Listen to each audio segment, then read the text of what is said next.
పిల్లలున్న ఒక స్త్రీ ప్రియుడు మోజులో పడి తన భర్తతో గొడవ పెట్టుకుని విడాకులు తీసుకుని ప్రియుడిని పెళ్లి చేసుకుంది. ప్రియుడు మొదటి భార్య పిల్లల్ని, రెండో భార్య పిల్లల్ని పెద్దిల్లు చిన్నిల్లు అని తేడా లేకుండా ఇద్దరిని సమానంగా చూస్తున్నాడు.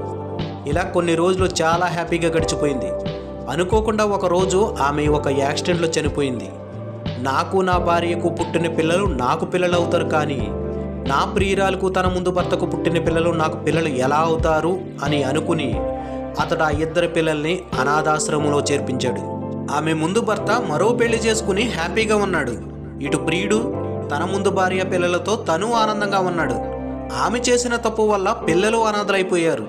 భార్య పిల్లల్ని పట్టించుకొని వాడిని పోల్చడానికి చాలా జంతువులు ఉన్నాయి, కానీ తన సుఖ సంతోషాల కోసం పిల్లల జీవితాలని నాశనం చేసిన తల్లులను పోల్చడానికి ఒక్క జంతువు కూడా లేదు. ఎందుకంటే ప్రతి స్త్రీ జంతువు సృష్టి మొదలైనప్పటి నుండి ఇప్పటి వరకు తన తల్లి బాధ్యతను ఎప్పుడూ ఏ జంతువు విస్మరించలేదు, మనుషులు తప్ప.